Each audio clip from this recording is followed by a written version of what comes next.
Hi everyone, welcome to study world classes. So friends, आज हम लोग डिस्कस करने वाले हैं जो एग्ज़ाम आपके चल रहे हैं एमपी टेट के 12 नवंबर को जो मॉर्निंग शिफ्ट में पेपर हुआ है। यानी आज मॉर्निंग में जो 12 नवंबर को मॉर्निंग में शिफ्ट में पेपर हुआ है वो हम लोग डिस्कस करने वाले हैं। तो इसको लास्ट तक देखिएगा और मैच कर लीजिएगा कि कितने आपके आंसर सही हो रहे हैं। ये आज का पेपर है मॉर्निंग शिफ्ट का, ये आप लोग ध्यान रखिएगा। तो पहला है क्वेश्चन जिसमें पूछा गया है कि विद्यार्थियों के काम के उद्देश्य पूर्ण संग्रह को एक और अधिक क्षेत्रों में विद्यार्थियों के प्रयासों, प्रगति और उपलब्धि को प्रदर्शित करता है, क्या कहलाता है? तो ये हो जाता है आपका पोर्टफोलियो।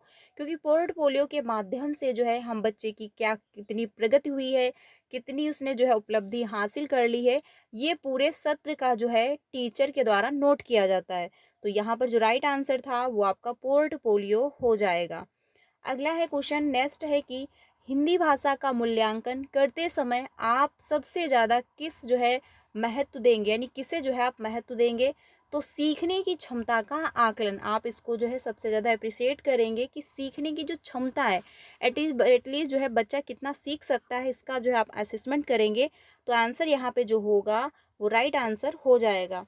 नेक्स्ट है क्वेश्चन, कौन सा भाषाई कौशल अन्य भाषा की कौशलों को विकसित करने का प्रमुख आधार बनता है?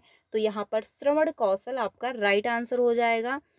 अगले क्वेश्चन पे चलते हैं। नेक्स्ट है ज्ञानोदय जो है में कौन सी संधि है?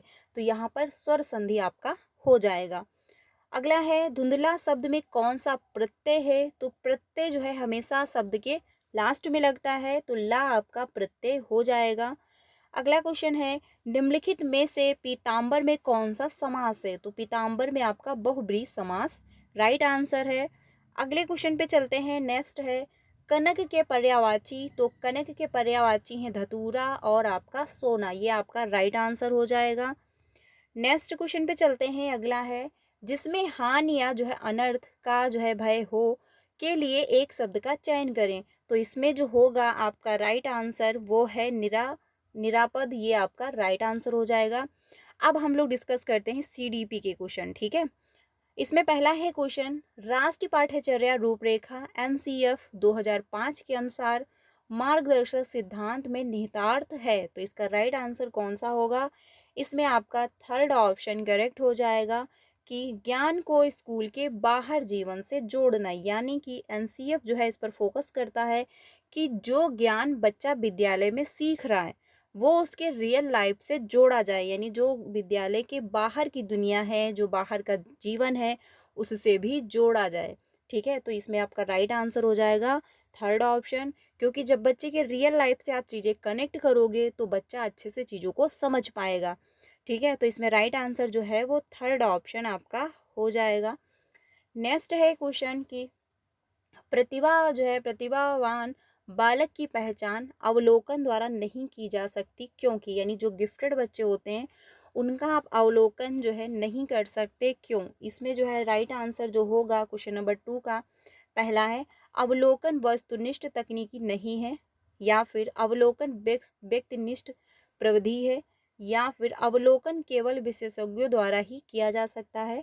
उपर्युक्त में से सभी। तो इसमें सही जो है राइट आंसर जो होगा वो 4 ऑप्शन है, क्योंकि जो है इसमें सारे ऑप्शन गलत ही दिए गए हैं और नहीं यहाँ पर पूछा हुआ है, तो इसलिए राइट आंसर जो होगा वो 4 ही ऑप्शन सही हो जाएगा।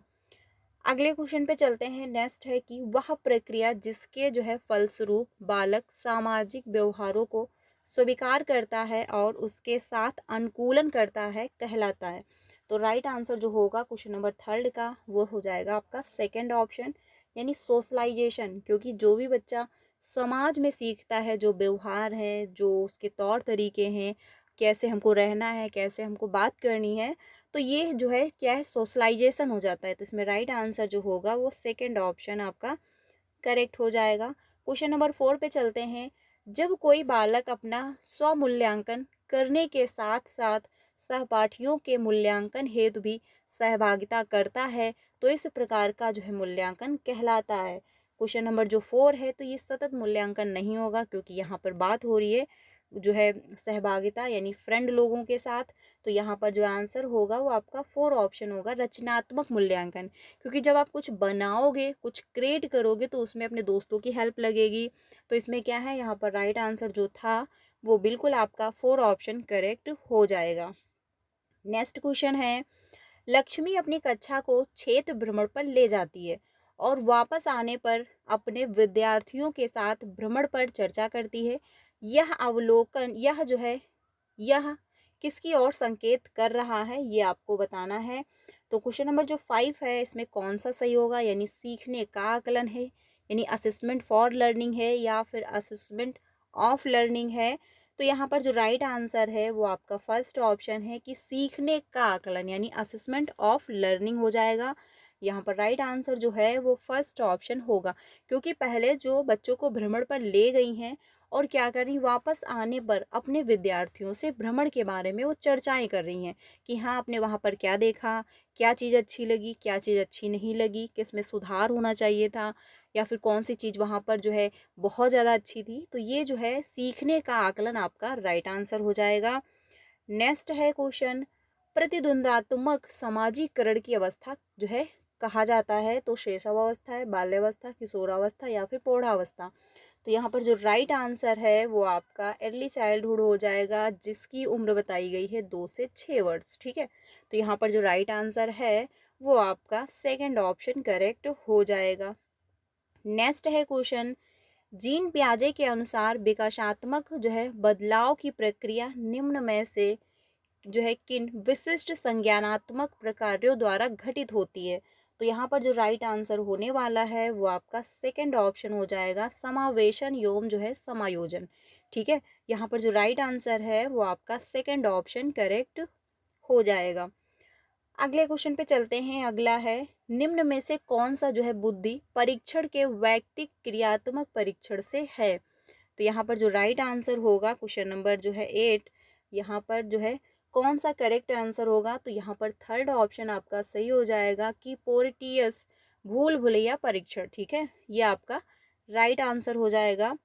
9 पे चलते हैं। क्वेश्चन नंबर 9 है, अधिगम के सिद्धांत एवं उनके जो है प्रवर्तकों का कौन सा युग्म सुमेलित नहीं है, यानी यहाँ पर बताना है कौन सा राइट ऑप्शन नहीं है क्वेश्चन नंबर 9 का। तो पहला है अन्वेषण का जो है सिद्धांत, यानी इसको जो है जेरोम एंस जो है ब्रूनन ने दिया, बिल्कुल सही है। शाब्दिक अधिगम का सिद्धांत ये आसुबेल ने दिया, ये भी राइट है। प्राकृतिक दशा सिद्धांत ये कर्ट लेविन ने दिया, ये भी बिल्कुल सही है। अनुकरण सिद्धांत क्लार्क हल ने नहीं दिया, बल्कि किसने दिया, स्किनर ने दिया। तो ये यहाँ पर राइट आंसर होगा, क्योंकि सुमेलित नहीं है, यही हमको बताना था। तो यहाँ पर जिन्होंने भी 4 ऑप्शन चूज किया होगा उनका बिल्कुल करेक्ट होगा। नेक्स्ट क्वेश्चन पे चलते हैं। अगला है क्वेश्चन नंबर 10, राष्ट्रीय शिक्षा नीति 2020 का प्रमुख विशेषताओं में शामिल नहीं है, ये आपको बताना है। तो पहला है, इस शिक्षा नीति के अंतर्गत वर्ष 2026 तक जो है सकल नामांकन अनुपात को 100% करने का लक्ष्य रखा गया है, ये आपका आंसर गलत हो जाएगा और यही आंसर यहाँ पर राइट होगा, क्योंकि शामिल नहीं है पूछा है तो फर्स्ट ही ऑप्शन शामिल नहीं है, बाकी ऑप्शन बिल्कुल राइट है कि इस शिक्षा नीति के अंतर्गत शिक्षा क्षेत्र पर सकल घरेलू उत्पाद के जो है 6% हिस्से के सार्वजनिक जो है व्यय का लक्ष्य रखा गया, ये भी बिल्कुल राइट है। इस नीति के निर्माण में अंतरिक्ष वैज्ञानिक के जो है कस्तूरी रंगन का जो है प्रमुख योगदान रहा, ये भी बिल्कुल राइट है। इस शिक्षा नीति के द्वारा मानव संसाधन विकास मंत्रालय का नाम परिवर्तित कर शिक्षा मंत्रालय, ये भी बिल्कुल करेक्ट है कि कर दिया गया, यानी अब जो नाम है वो क्या है, शिक्षा मंत्रालय रखा गया है। तो यहाँ पर जो राइट आंसर है वो फर्स्ट ही आपका हो जाएगा। अगला है क्वेश्चन, निम्नलिखित में से कौन सी दिव्यांगता ध्यान देने और कार्यों में लंबी अवधि की जो है भागीदारी को बनाए रखने में चुनौतियों का कारण बनती है। तो क्वेश्चन नंबर जो 11 है, यहाँ पर राइट आंसर जो था वो फर्स्ट ही ऑप्शन था कि यानी ध्यान अवधान अतिक्रियाशीलता विकार, यानी ADHD जो बोलते हैं। ADHD, इसमें क्या होता है, बच्चा एक ही जगह पर बहुत लंबे समय तक ध्यान को एकत्रित नहीं कर पाता है, वो बोरिंग महसूस करने लगता है, वो जो है थोड़ा सा चिड़चिड़ापन महसूस करने लगता है, यानी उसको एक ही जगह पर लंबे टाइम तक ध्यान एकत्रित करने में समस्या हो रही होती है। तो यहाँ पर जो आंसर होगा वो आपका फर्स्ट ऑप्शन राइट हो जाएगा। नेक्स्ट पे चलते हैं। किसने प्रस्तावित किया कि नया ज्ञान बच्चे के मौजूदा ज्ञान और समर्थन के साथ जानने में सक्षम होने के बीच के अंतर में निर्मित होता है? तो 12 का जो आंसर होने वाला है वो आपका सेकंड ऑप्शन सही हो जाएगा, यानी हार्वर्ड गार्डनर। ठीक है, राइट आंसर जो होगा वो आपका सेकंड ऑप्शन सही हो जाएगा। अगले क्वेश्चन पे चलते हैं 13 पे। एक शिक्षक को निम्न में से क्या करना चाहिए? तो पहला है, छात्रों को स्वयं अपनी त्रुटियों की पहचान करने के लिए हतोत्साहित करना चाहिए। जी नहीं, इसके लिए आपको हतोत्साहित नहीं करना है। छात्रों द्वारा की गई भ्रांतियों को नज़रअंदाज कर देना चाहिए। जी नहीं, बल्कि बच्चा जो कंफ्यूज हो रहा है उसको आप क्लियर करोगे। छात्रों की भ्रांतियों को मजबूत करना चाहिए। नहीं, बल्कि उसको सुधारोगे।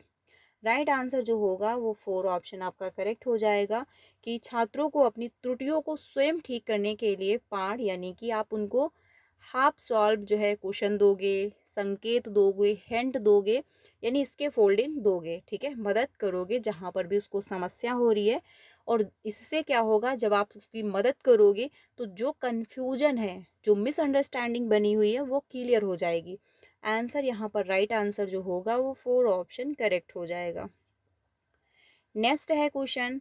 एक जो है नए विषय का परिचय देते समय शिक्षक को ऐसे प्रश्न पूछने चाहिए जो।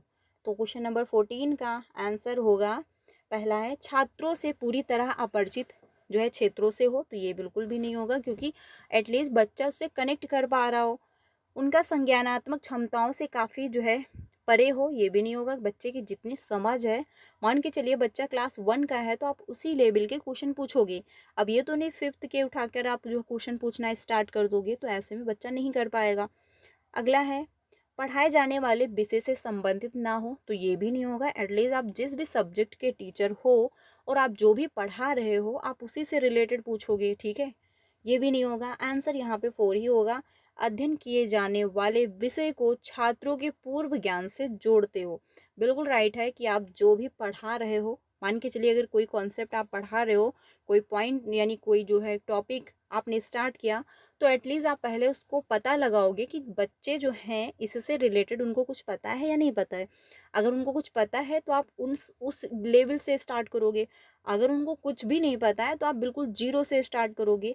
तो पूर्व ज्ञान से आप जब जोड़ोगे तभी जाके चीज़ें अच्छे से बच्चा समझ पा रहा होगा। राइट आंसर यहाँ पे होगा 4 ऑप्शन करेक्ट हो जाएगा। नेक्स्ट है कि बालक की शक्ति का जो है वह अंश जो किसी काम नहीं आता, वह जो है ले खेलों के माध्यम से बाहर निकाल दिया जाता है। तो यहाँ पर कौन सा राइट आंसर होगा? पहला है अतिरिक्त शक्ति का सिद्धांत, या फिर जो है क्षतिपूर्ति सिद्धांत नहीं होगा, विकास का सिद्धांत, अधिगम का सिद्धांत नहीं। यहाँ पर जो राइट आंसर है वो आपका फर्स्ट ऑप्शन करेक्ट हो जाएगा। तो ये थे फ्रेंड्स आज के क्वेश्चन जो 12 नवंबर को आपका मॉर्निंग शिफ्ट में एग्जाम हुआ था, वो मैंने आप लोगों के साथ डिस्कस किया हुआ है। आई होप आपको हेल्प मिली होगी। तो कमेंट पे बताइए कितना आपका स्कोर बन पा रहा है। बाकी हर पेपर का एनालिसिस करने के लिए आप लोग मेरे साथ जुड़ सकते हैं। चैनल को सब्सक्राइब कर लीजिए ताकि आपको सारी अपडेट मिलती रहे। बाकी सीटेट की भी क्लासेस कंटिन्यू हैं, तो वो भी क्लासेस आप ज्वाइन कर सकते हो। तो आज के लिए इतना ही। पेपर मैंने पूरा डिस्कस कर दिया। आई होप आपको हेल्प मिली होगी। ये 12 नवंबर का पेपर है, ये ध्यान रखना, मॉर्निंग शिफ्ट का, जो कि आज हुआ था। ठीक है, तो आज के लिए इतना ही। मिलते हैं नेक्स्ट वीडियो में। Thank you.